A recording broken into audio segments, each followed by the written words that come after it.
Part 25. Kung hindi mo sana pinairal iyang kababawan mong selos, di sana, buhay ang apo ko ngayon. Napayuko na lang ako. Porket naghalikan, may ginagawa ng kabalbalan. Buti nga, ganun lang ang nakita mo. Si Thina ba, nagwala noong nalaman niyang kalampungan mo ang babae mo sa Amerika? Hindi, di ba? Hindi ko tuloy malaman kung bakit ikaw pa ang napili ng anak ko. Sa simula pa lang, hindi na talaga kita gusto. Dapat talaga si Drew ang pinili ni Thina. Celestina. And you should be the one to blame, Alphan. Tinabig nito ang kamay ni Dad. Kung hindi sa pagiging sugarol mo, hindi natin sana makakatagpo yang mga Montenegro na yan. Dinala mo si Thina sa impyerno. Kung hindi ka sana lumapit sa mga Montenegro, wala sana tayong utang na loob sa kanila kaya, magsama kayo. Napayuko rin si Dad. The look on his face tells me that he's regretting that he asked my help before. Tumayo na si Mom. Bahala kang magsabi kay Thina, Dan. Sinisigurado ko sa'yo, tapos na ang relasyon niyo sa ginawa mo. Iniwan kami ni Mom na tahimik at walang nasagot sa lahat ng sinabi niya. Tumayo ako para lapitan si Dad pero agad akong napatalsik sa pagsuntok niya sa akin. You frustrated me, Dan.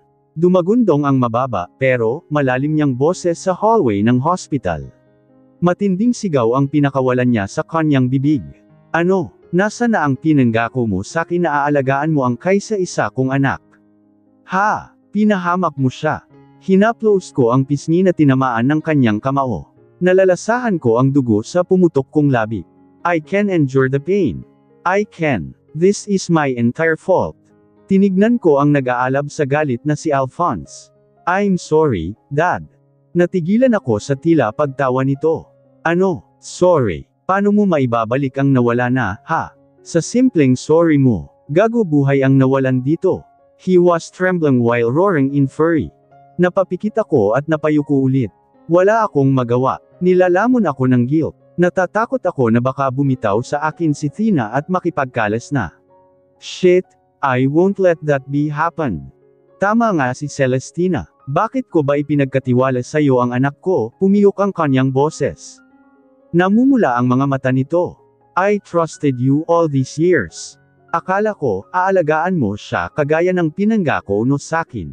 Akala ko, ikaw ang babawi sa lahat ng pagkukulang ko sa anak ko. Pero, ikaw pa ang siyang Samira, Dan. Oo, naiintindihan ko pa noong ituring ka ng malamig ni Thina, dahil may kasalanan din ako doon noon. Pero, akala ko ba, ayos na kayo? Ano tong naririnig namin na nambababae ka? Aminin mo nga, Danger, may babae ka ba? Of course, Dad, wala. Bigong sigaw ko. Mahal ko ang anak nyo. I will explain my side if you'll let me. Ako ang mas nadurog dito, dahil nakita kong hinalikan ang asawa ko ng first love niya, tapos, nawalan pa ako ng anak. But you even not listen to her. Do you think this will happen kung hinayaan mo rin siyang magsalita? You two are blinded by your own jealousies. Bigla akong natahimik at napatitig kay Alphan. That's it. He nailed what's wrong with us. If only I let her explain at hindi sinara ang isip ko, di sana, hindi ito mangyayari. I want to punch you till you can't breathe, Montenegro. But I won't do that. Cause I owed your father a lot.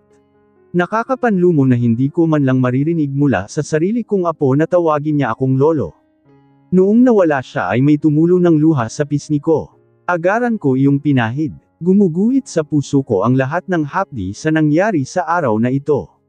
Ang suntok ni Alphan, ang paninisi at mga masasakit na salita ni Mom, alam kong wala pa ito kapag nakaharap ko na si Thina. She will indeed be mad at me. At nangangamba ako sa mga posibilidad na pwede niyang hilingin. Huwag sana niyang hilingin iyon. Huwag sana. I've heard that Dina's mom blamed you for what happened, pang-iintriga ni Dane na nakatayo sa harap ko. Nakaupo na ulit ako sa bench at nag-aabang ng mga balita. Hindi pa ako makapasok sa kwarto ni Thina, dahil nagpapahinga pa ito. My dad went to the cashier to pay for the hospital bills. Hindi ko pa namataan si Mom at Alphan sa hallway. They took a break, I guess. Iling lang ang naging tugon ko sa kanya. Basa ko agad sa mukha niya na hindi niya ako pinaniwalaan. Don't fool me, kuya. I know Ate Dina's mom. She doesn't want you since day one of your marriage life with her. Napailing ito at mukhang nadismaya. I can't get the point. Why do they put the blames on you? Bakit? Hindi ba nila alam na nawalan ka rin ng anak?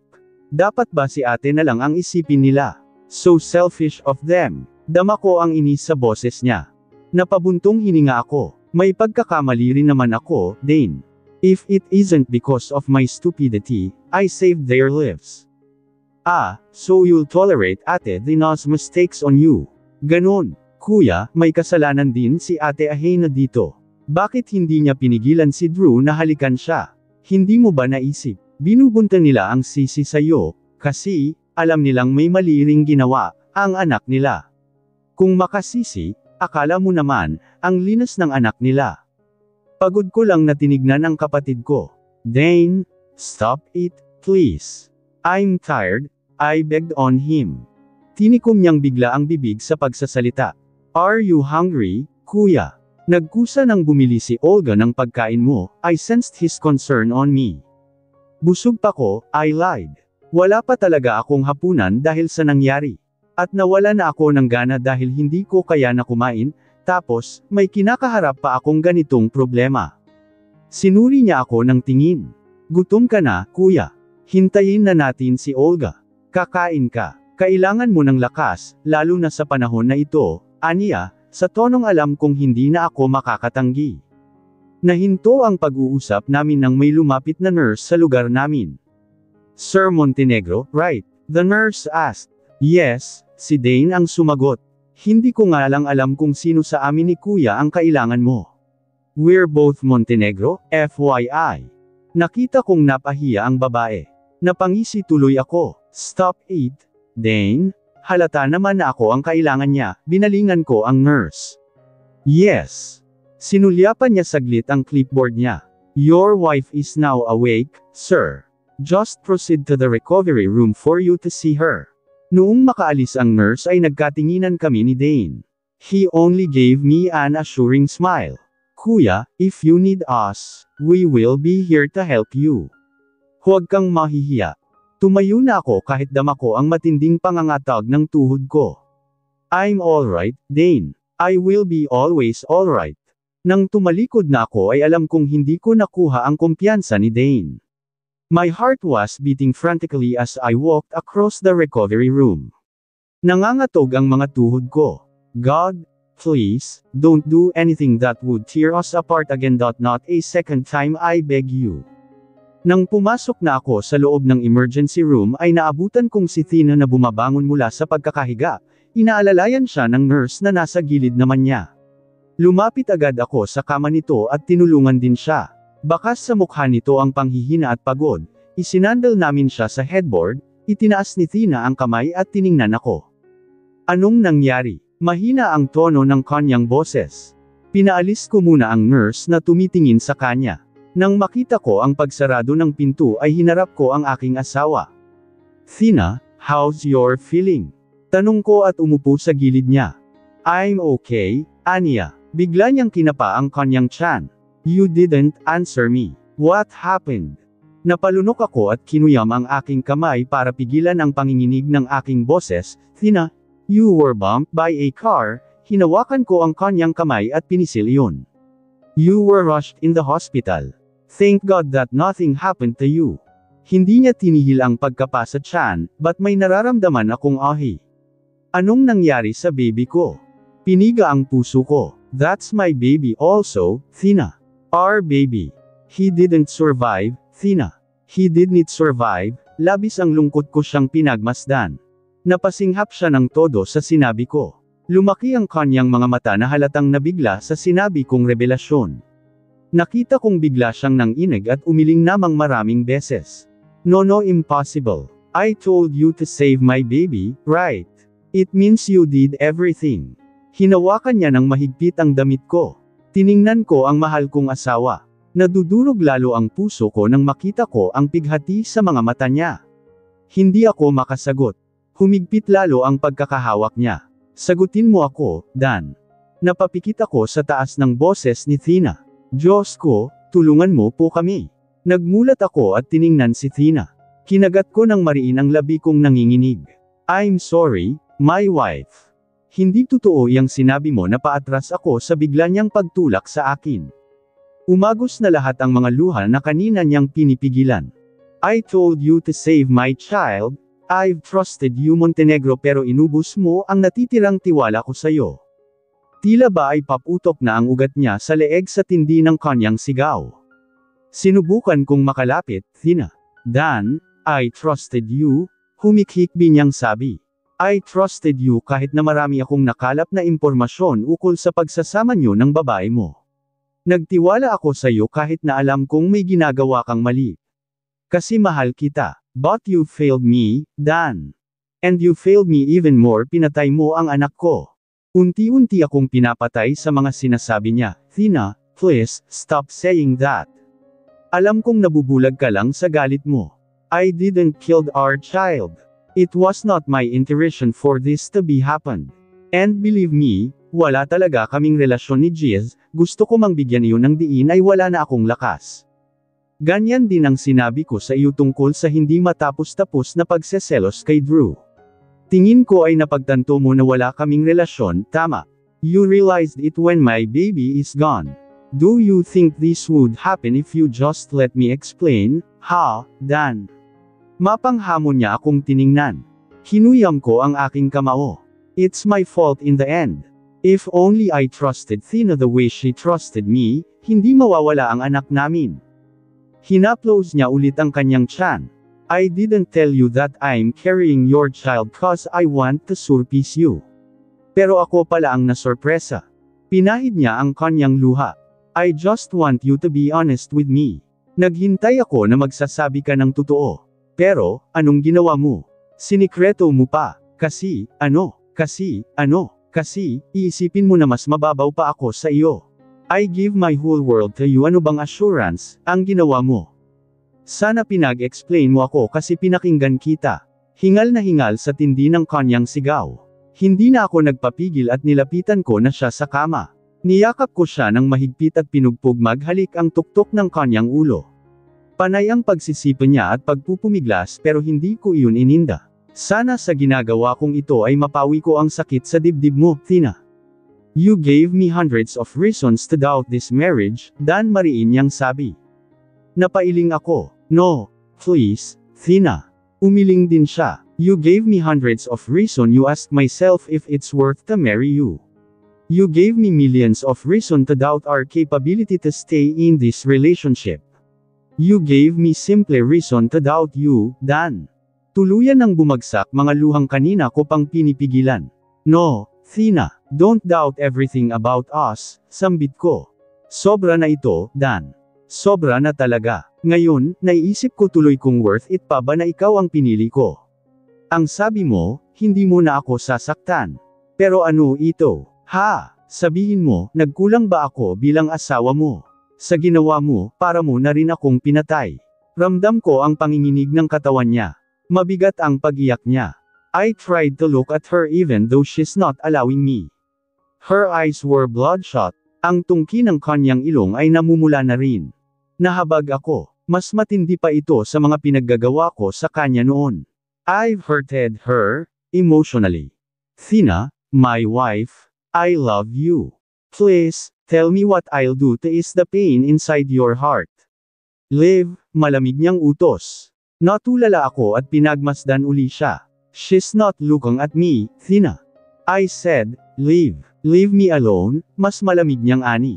Nakikiusap ako sa'yo. Humiling ka lang lahat, huwag lang yan. Nagitla ako sa biglang pagtaas niya ng tingin. Puno ng galit ang mga mata niya. Di ba sabi mo humiling ako nang magpapagaan ng loob ko? Mapapagaan ang loob ko kung wala ka rito. Every time I see you, I always blaming myself kung bakit pa ako nagtitiyaga sa'yo. Ang sarap mong layasan. Tinulak niya ako ng malakas. Alam kong hinang-hina na siya pero nagkaroon siya ng kakaibang lakas sa pagtulak sa akin. Wala na. Kung hindi ko lang pinipilit ang sarili ko na magpakakatag, baka bumagsak na ang mga tuhod ko. Mas lalo lang bumuhos ang mga luha ko. Huwag mo naman akong itaboy, Thina. Thina, sinubukan kong lumapit ngunit, nasaktan ako nang makita kong bigla siyang nanginginig na umatras sa kanyang kama. Huwag kang lumapit. Huwag kang lumapit sa aking demonyo ka. Biglang rumagasa sa akin ang mga alaala noon, iyong matindi niyang takot habang pinupunit ko ang damit niya, iyong pananakit ko sa kanya habang pinipilit ko ang sarili ko sa kanya, iyong panginginig at mga pakiusap niya na huwag ko siyang sasaktan. Lahat ng iyon, bumabalik ulit. Am I being a monster to her again? Goddammit. Please, my wife, calm down. I won't do anything bad to you. Umalis ka na nga sabi, ayokong makita rito ma. Sa isang hudyat ng kanyang sigaw ay agad kong narinig ang pagbukas ng double doors ng kwarto ni Thina. Niluwan nito ang kanyang mommy na sobra, ang pag-aalala sa kanyang nag-iisang anak na babae. Thina sabay lapit niya rito. Niyakap niya ang asawa ko at inalaw-alaw ito. Pero, tingin ko ay walang nagawa ang pang-aalo niya. Mom, pakiusap, pakialis ang lalaking yan dito. I don't want to see his face here. I'm scared so much on him, pagsusumamo ni Thina sa kanyang ina. Namilog ang mga mata ko sa hapdi. Ganon na lang iyon, Thina. Narinig mo ang sinabi niya, Dan, di ba? Get out. Binagsak ko ang mga mata ko kay Thina. Nilihis niya ang mukha sa akin, gumuhit ang matinding kirot sa aking puso. Ayaw mo na ba akong makita, Thina? Ayaw mo na ba talaga sa akin? Wala na akong nagawa kundi sundin ang mag-ina. Lumabas ako ng recovery room. Nagkasalubong pa kami ni Alphan. Sinulyapan niya lang ako saglit, pagkatapos ay dumiretso na sa loob.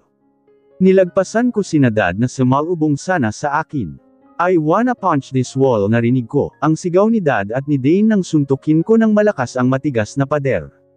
This is too much. This pain is unbearable. Higit pa sa sakit ng suntukin ko ang pader ang nararamdaman ko. Nagsisimula na naman akong ayawan ni Thina at hindi ko liyon matanggap. Paulit-ulit kong sinuntok ang pader at wala na. Akong pakialam kung maramdaman ko ang matinding kirot. I just want to end this agony. But I don't want our marriage to be gone. No, I don't want to lose Athena again. I am going to be crazy. Ano pa bang dapat kong gawin para maging maayos ito? Nawawala na ako ng pag-asa. Stop it, Dan. Don't hurt yourself. Utos ni Dad noong pinakawalan ko ang huling suntok. Humihikbi ako at hingal na hingal. Niyakap ako ni Dad. Doon na ako napasandal sa kanya dahil nas agad na ang lakas ko. Dad, napakasama ko po bang asawa? Naramdaman ko ang paghimas ni Dad sa likod ko. Don't say that. Let the nurses heal your injuries. Hindi mapawi ang panginginig ko. Dad, pakiutusan din sila na hilumin ang sugat sa dibdib ko. Kasi, Dad, hindi ko na kaya. Hinang-hina na ako. This biggest wound will going to kill me. Naramdaman ko na lang ang pagbagsak ng mga mata ko at pagdilim ng paningin ko. Thank Jesus. And now you're awake, Kuya? Agad kong nabosesan si Dane na nasa gilid ng aking kama, ay nalalayan akong bumangon nito at isinandal niya ako sa headboard. Bumagsak agad ang tingin ko sa benda sa kaliwa kong kamay, buti pa ang kamay ko, manhid. Sana, nasama rin sa pagmanhid ang puso ko. Kahit tulog ako ay nadadama ko pa rin ang pagkamuhi ng asawa ko sa akin. Walang imak akong umalis sa hospital bed. Narinig kong nagmura si Dane. Where are you going, Kuya? Taranta siyang lumapit sa akin at ay nalalayan akong mal. To my wife, diretsa kong sagot at sinubukan kong tumayo. Napasandal ako sa gilid ng kama nang mawalan ako ng balanse. Kuya, don't be such a pussy. Mahina ka pa, iritadong sabi nito.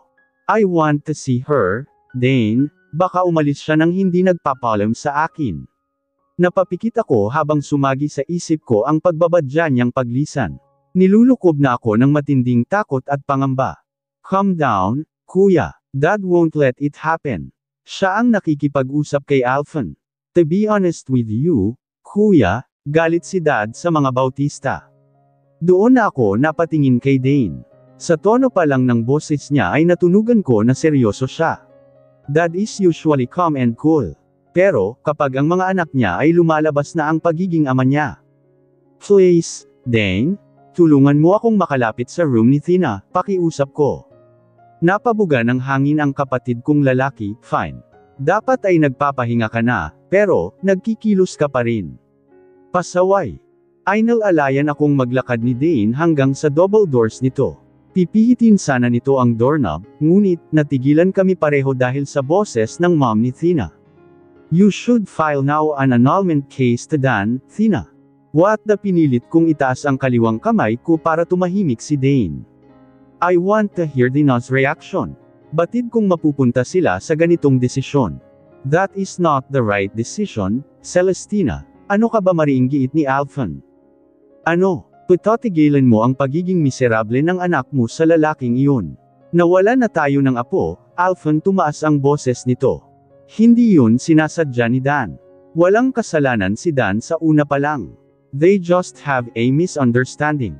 Punyetang misunderstanding yan. Hindi siya marunong makinig, ang sabihin mo.